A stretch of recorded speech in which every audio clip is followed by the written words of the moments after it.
अस्सलाम वालेकुम dear students. आज जो है हम सेकेंड ईयर का क्लास 12 का फर्स्ट चैप्टर नंबर 12 इलेक्ट्रोस्टैटिक्स, उसके लिए वो शार्प क्वेश्चंस करेंगे। ठीक है जी। अब एक चीज़ आपने नोट करनी है जो कि बहुत ही इम्पोर्टेंट है शार्प क्वेश्चन के पॉइंट ऑफ व्यू से, क्योंकि प्रीवियस क्लासेस में ऐसा होता था कि जब आप शार्प क्वेश्चंस करते थे तो शार्प क्वेश्चन में मोस्टली जब वो ऐसे क्वेश्चन होते थे जिसमें यस या नो कहकर हमारा जो जवाब है वो कंप्लीट हो जाया करता था। लेकिन अब यहाँ पर ऐसा नहीं होगा।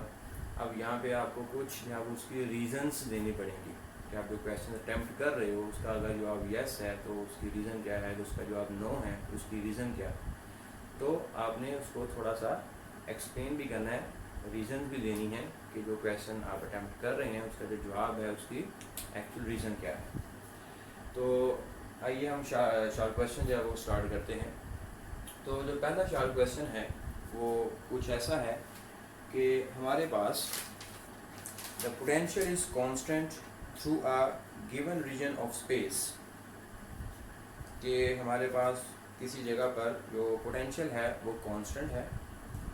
Is the electric field zero और non zero in this region, explain. तो क्वेश्चन ये है कि हमारे पास कोई रीजन है, कोई जगह है, कोई सराउंडिंग है, उसमें जो पोटेंशियल है अगर कांस्टेंट हो तो क्या जो इलेक्ट्रिक फील्ड है, इलेक्ट्रिकल फील्ड जो है वो भी ज़ीरो होगा या वो ज़ीरो नहीं होगा। ये हम इसके लिए वो जो इसका जवाब देना। ओके, तो अब यहाँ पर हम पहले लिखा electric field will be zero, कि उस जगह का, उस रीजन का जो फील्ड होगा इलेक्ट्रिक फील्ड वो ज़ीरो होगा। अब उसकी रीज़न भी देनी है, उसकी रीज़न क्या है। अब फ़र्ज़ करें कि हमारे पास ये कोई स्पेस है, कोई रीजन है और यहाँ का जो पोटेंशियल है वो कांस्टेंट है। अब पोटेंशियल जो है वो डेवलप कैसे होता है, क्योंकि पोटेंशियल के लिए हमारे पास क्या होता है कि एक तरफ जो है वो पॉजिटिव चार्ज बॉडी होनी चाहिए और दूसरी तरफ जो है वो नेगेटिव चार्ज बॉडी होनी चाहिए। तो इनके दरमियान जो है वो एक इलेक्ट्रिक फील्ड डेवलप होगा। ठीक है, तो अगर मतलब दो चार्ज बॉडी हैं पॉजिटिव और नेगेटिव, तब हमारे पास इन दोनों बॉडीज़ के दरमियान एक इलेक्ट्रिक फील्ड डेवलप होगा। लेकिन क्वेश्चन ये है कि जो पोटेंशियल है वो कांस्टेंट है थ्रू आउट द रीजन। ठीक है जी। तो कांस्टेंट से मुराद ये है कि यहाँ का पोटेंशियल जितना है उतने पोटेंशियल जो वो यहाँ पर है, उतने पोटेंशियल जो वो यहाँ पर है, उतना ही पोटेंशियल जो वो यहाँ पर है। फ़र्ज़ करें कि ये पॉइंट ए है, ये पॉइंट हमारे पास बी है, इसका पोटेंशियल हमारे पास वी ए है, इसका पोटेंशियल हमारे पास वी बी है। तो इसका भी पोटेंशियल जो वो फ़र्ज़ करें 2 वोल्ट है, इसका पोटेंशियल हमारे पास 2 वोल्ट है। कांस्टेंट पोटेंशियल जो होगा, ठीक है, वी ए पर जितना पोटेंशियल है उतना ही पोटेंशियल वी बी पर है, उतने पोटेंशियल जो वो सी पर है, उतने पोटेंशियल जो वो डी पर है। ये क्वेश्चन है। तो क्या यहाँ का जो इलेक्ट्रिक फील्ड है वो ज़ीरो होगा। तो इलेक्ट्रिक फील्ड और पोटेंशियल का जो रिलेशन होता है वो हमारे पास होता है E बराबर है minus delta we over delta are. ये हमारे पास एक एक्सप्रेशन है पोटेंशियल ग्रेडियंट की। ठीक है, तो ये हमें इलेक्ट्रिक फील्ड और पोटेंशियल के दरमियान एक रिलेशनशिप के बारे में इंफॉर्मेशन देता है।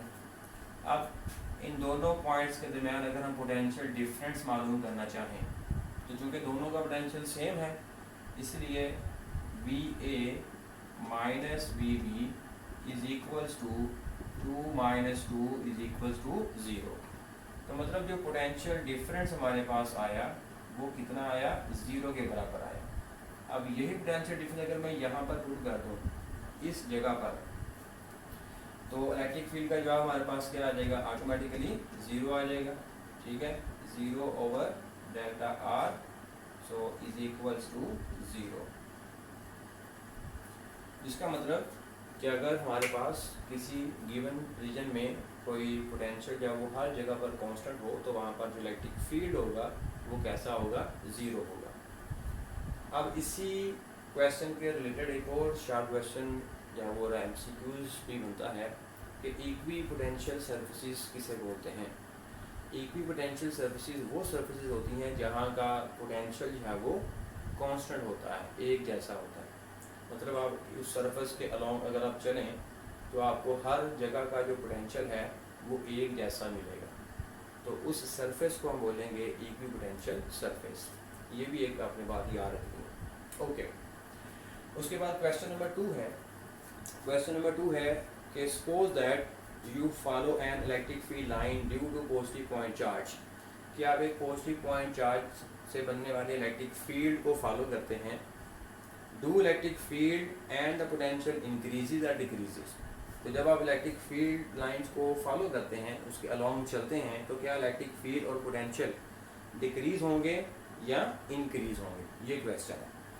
तो इसका आंसर है both E and V will decrease, दोनों जो है वो डिक्रीज होंगे। अब उसके रीज़न क्या है, हम जानते हैं कि जब भी हम इलेक्ट्रिक फील्ड के अलॉन्ग चलेंगे, फर्स्ट करें हम यहाँ से ए तक आए, फिर बी तक आए, फिर सी तक आए, तो ए तक आने पर जो हमारा जो डिस्टेंस होगा वो यहाँ से लेके यहाँ तक वो कितना होगा, फर्ज करें वो है आर, ठीक है जी। फिर उसके बाद हम पॉइंट बी पर गए, तो बी पॉइंट पर जो डिस्टेंस है वो और थोड़ा सा क्या हो जाएगा, चेंज हो जाएगा, और सी पॉइंट पर जो डिस्टेंस है वो और थोड़ा सा जो वो चेंज हो जाएगा। तो मतलब जो जो आप इलेक्ट्रिक फील्ड लाइन के अलॉन्ग मूव करेंगे तो आपका जो आर है, ठीक है, वो क्या हो रहा है, चेंज हो रहा है। तो हम जानते हैं कि पॉइंट चार्ज की वजह से बनने वाला जो पोटेंशियल होता है और जो इलेक्ट्रिक फील्ड होता है, उसका जो फार्मूला है वो हमारे पास ये है कि E का जो फार्मूला है वो होता है 1/4 पाई एप्सिलॉन नॉट Q/r²। ठीक हो गया।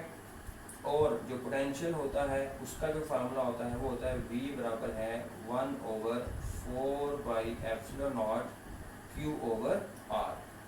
अब इन दोनों एक्सप्रेशन में, ठीक है, इन दोनों एक्सप्रेशन में ये वाली जो क्वांटिटीज हैं ये हमारे पास कैसी हैं, कांस्टेंट रहेंगी, ठीक है, क्योंकि हम एक ही पॉइंट चार्ज की बात कर रहे हैं तो उसके लिए Q जो है वो हमारा कांस्टेंट रहेगा।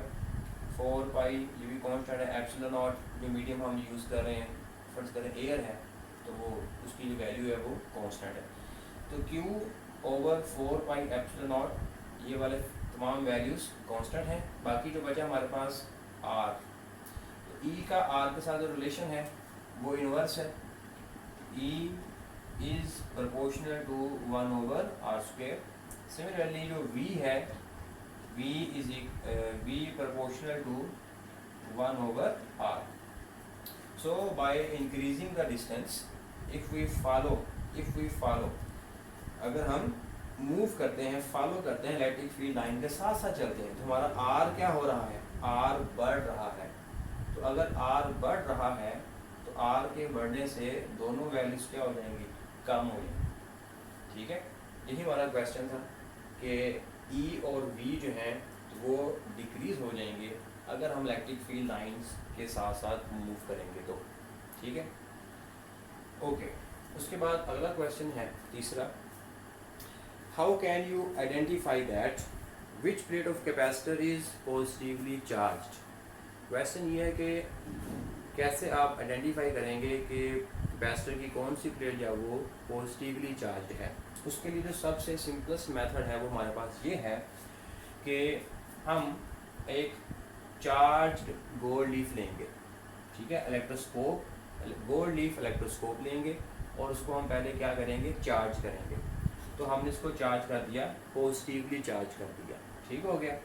अब जब हम इस गोल्ड लीफ को पॉजिटिवली चार्ज करेंगे, पॉजिटिवली चार्ज करने के बाद हमने इसके करीब जब वो कैपेसिटर की प्लेट लेकर आए, ठीक है, ये होगी हमारे पास, ये प्लेट हो गई।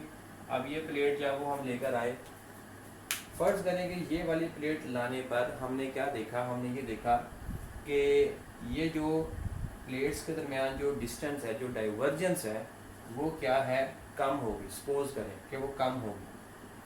कम होने से मुराद क्या है कि ये जो उसके ऊपर जो चार्जेस थे वो यहाँ से चले गए, दूर चले गए। दूर कहाँ पे चलेंगे, ये सारे के सारे चार्जेस हैं वो इकट्ठे होकर डिस्क के करीब चले गए, डिस्क के ऊपर आ गए, और इस लीव्स के जो चार्जेस हैं वो यहाँ से चले गए और ये न्यूट्रल होगी, जिसकी वजह से वो आपस में क्या हो जाएगी, कोलैप्स हो जाएगी, ठीक है।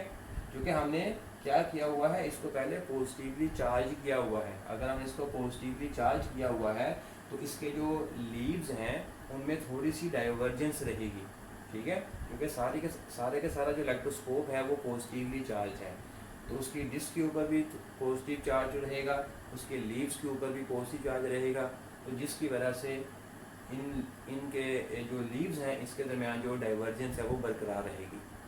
तो अगर ये हमने प्लेट लेकर आए हैं कैपेसिटर की और देखा कि इसकी जो लीव्स के दरमियान जो डाइवर्जेंस है वो क्या होगी, कोलैप्स होगी, तो ये वाली जो प्लेट हम लेकर आए हैं ये नेगेटिवली चार्ज होगी। ठीक है, उसकी मैं रीज़न आपको मैं बाद में बताता हूँ अभी थोड़ी देर बाद। अगर हम पॉजिटिव प्लेट लेकर आए हैं, ठीक है, नेगेटिव प्लेट लाने पर क्या होगा, नेगेटिव प्लेट लाने पर क्या होगा कि डाइवर्जेंस है वो कम हो जाएगी। और अगर हम पॉजिटिव प्लेट लेकर आते हैं, पॉजिटिव प्लेट लेकर आते हैं तो हम क्या देखेंगे कि पॉजिटिव प्लेट के लाने पर ये जो डाइवर्जेंस है ये क्या हो जाएगी, इंक्रीज हो जाएगी। ठीक हो गया। अब उसकी रीज़न क्या है, नेगेटिव प्लेट के आने से डाइवर्जेंस कम क्यों होती है और पॉजिटिव प्लेट के आने से डाइवर्जेंस ज़्यादा क्यों होगी। तो मैंने आपको बताया कि सारी की सारी जो गोल्ड लीफ है ये पॉजिटिवली चार्ज है। जब हम नेगेटिव चार्ज वाली प्लेट लेकर आएंगे तो नेगेटिव चार्ज वाली प्लेट इन तमाम चार्जेस को अपनी तरफ अट्रैक्ट करेगी और लीव्स के ऊपर जो पॉजिटिव चार्ज होगा वो शिफ्ट हो जाएगा कहाँ पर, डिस्क के ऊपर, और यहाँ पे कोई चार्ज नहीं बचेगा तो वो कोलैप्स हो जाएंगी। ठीक है, और अगर हम पॉजिटिव प्लेट लेकर आएंगे तो पॉजिटिव प्लेट जो है ये डिस्क के चार्जेस को रिपेल करेगी और रिपेल होने पर ये चार्जेस जब वो दूर जाना चाहेंगे तो कहाँ तक दूर जा सकते हैं, लीव्स तक ही वो आ सकते हैं, इससे वो दूर नहीं जा सकते।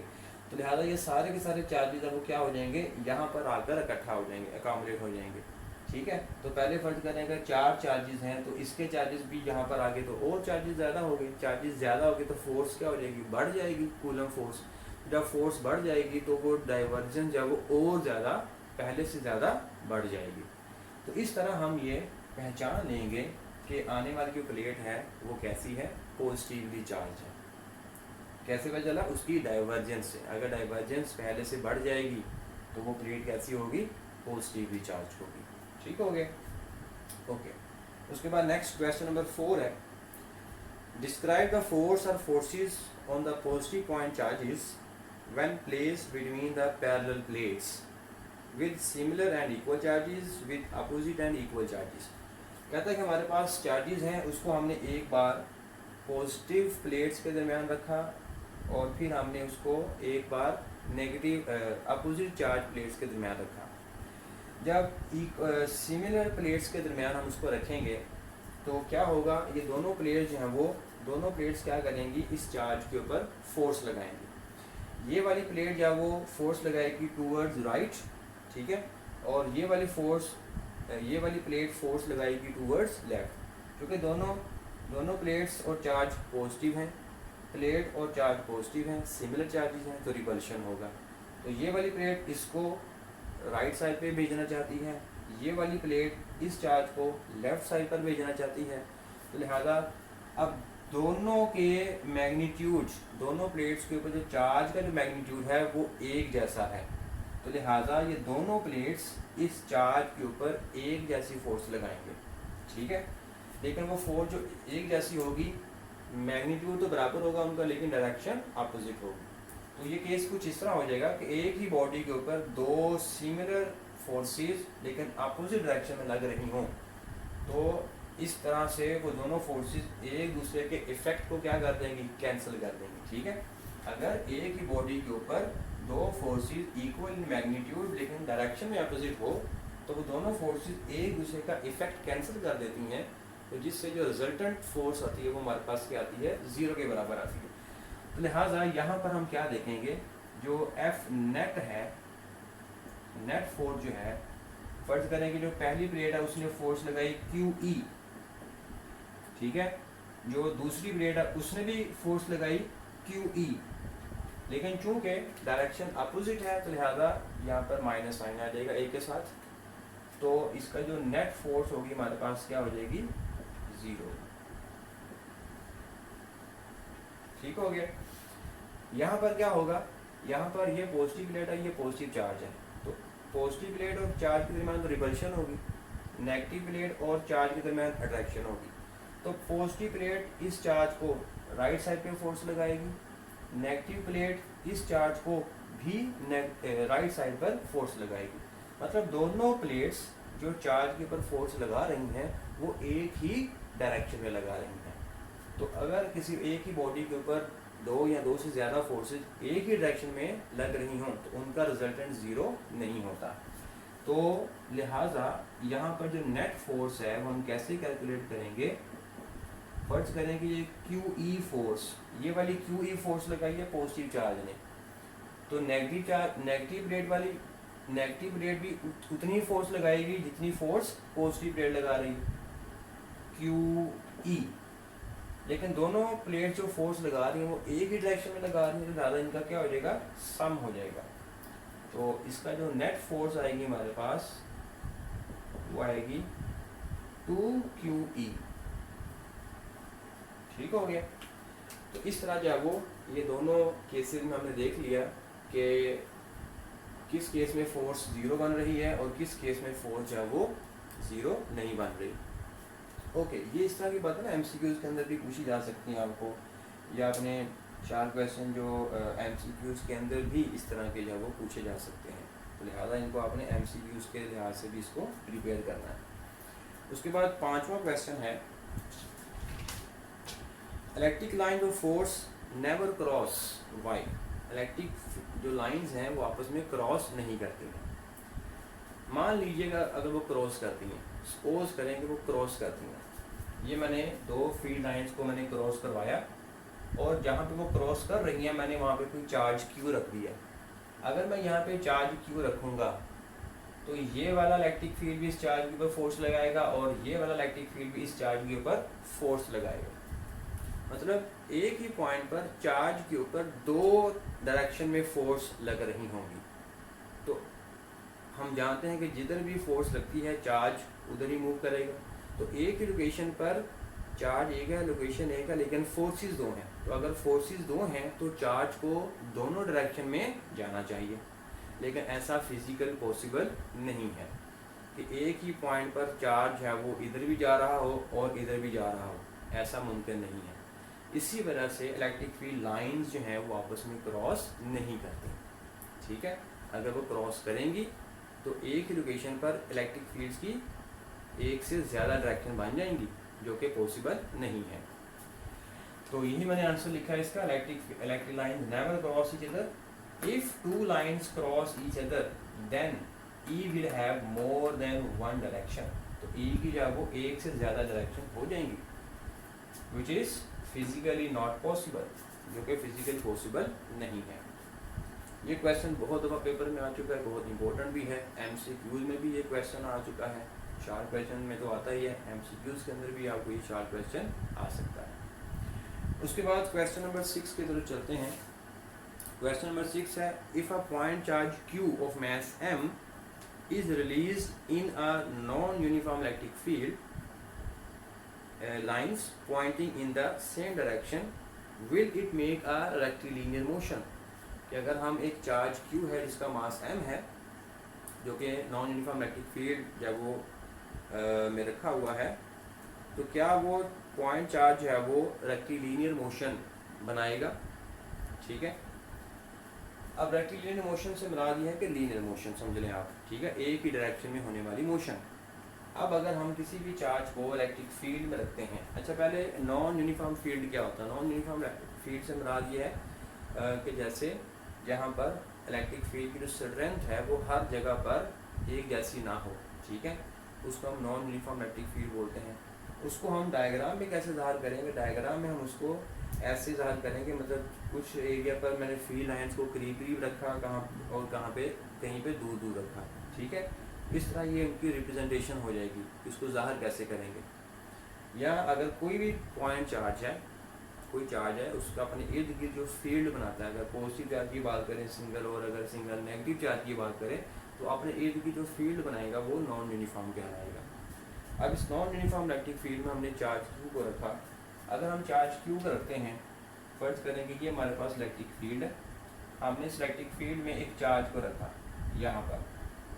अगर हम यहाँ पे चार्ज को रखेंगे और क्या देखेंगे, ये चार्ज है वो मूव करके यहाँ पर आएगा, फिर यहाँ पर आएगा, फिर यहाँ पर आएगा, फिर यहाँ पर आएगा और फिर यहाँ पर आएगा।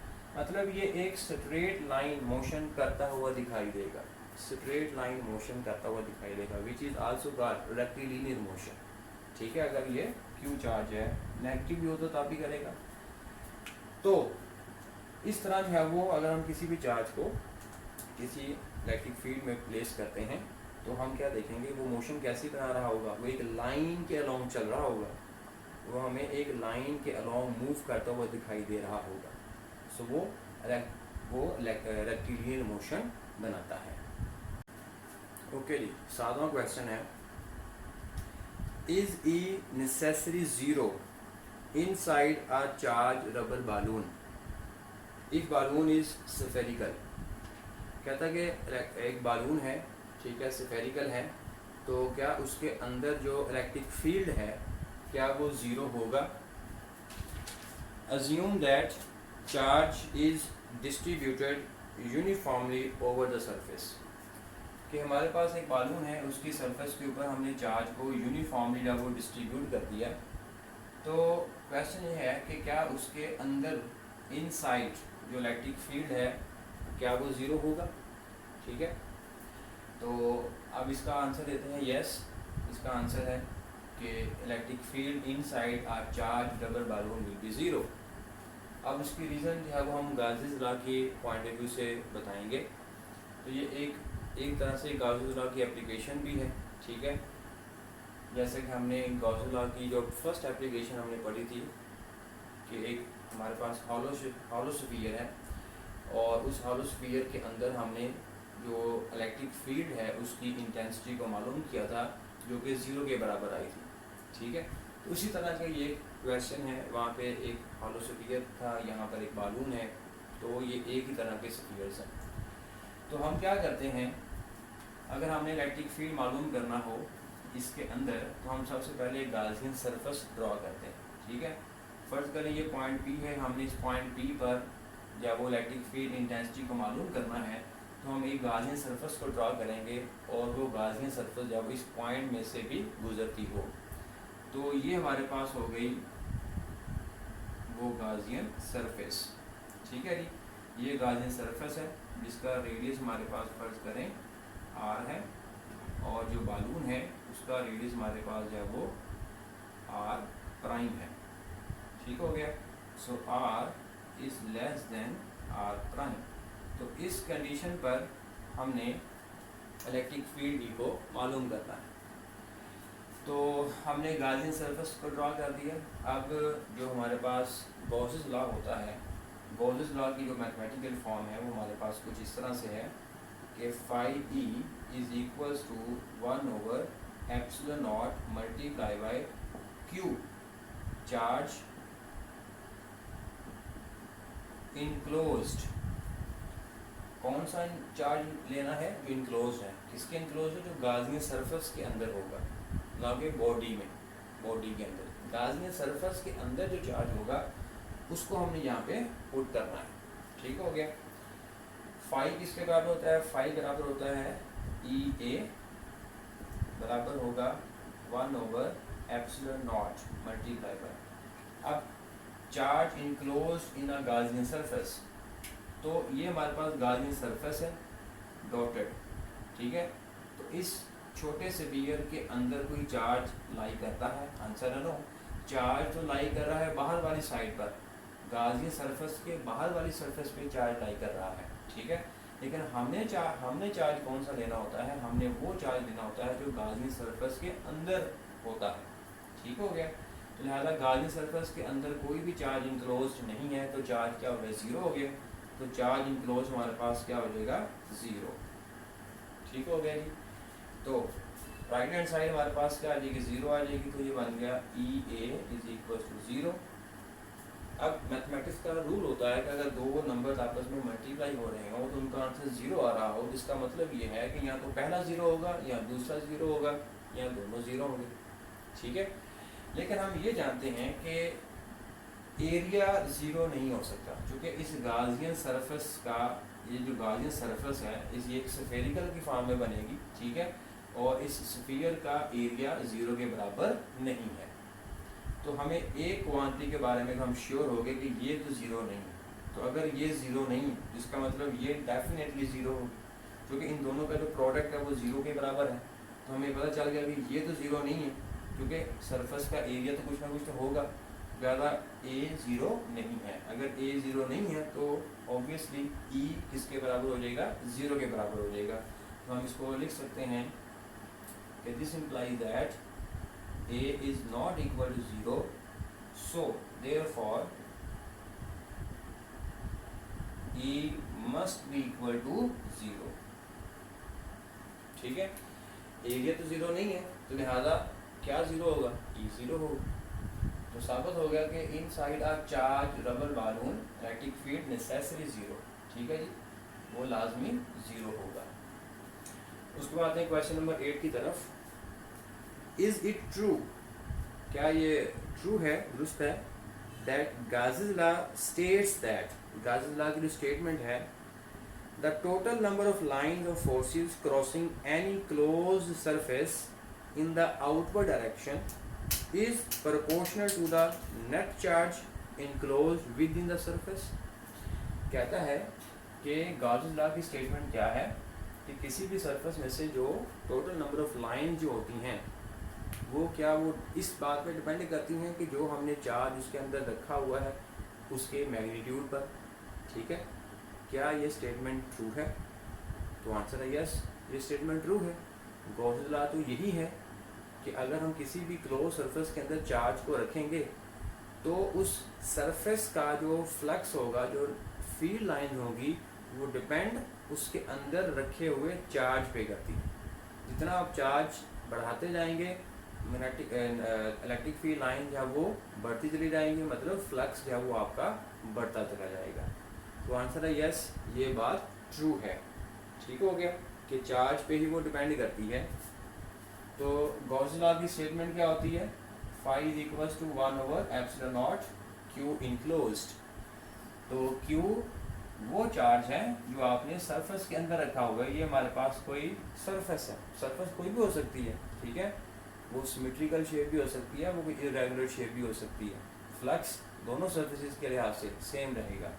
तो हमने यहाँ पे कोई चार्ज अगर इंक्लोज किया हुआ है, कोई हमने कोई चार्ज रखा हुआ है यहाँ पर, तो इन तमाम चार्जेस का जो नेट फ्लक्स होगा,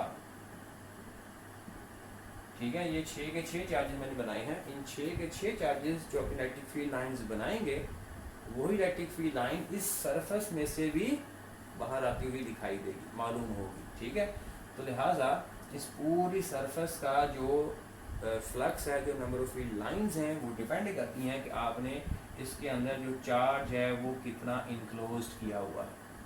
क्योंकि फ्लक्स जो है, इलेक्ट्रिक फील्ड लाइन जो है, वो चार्ज के डायरेक्टली प्रोपोर्शनल है।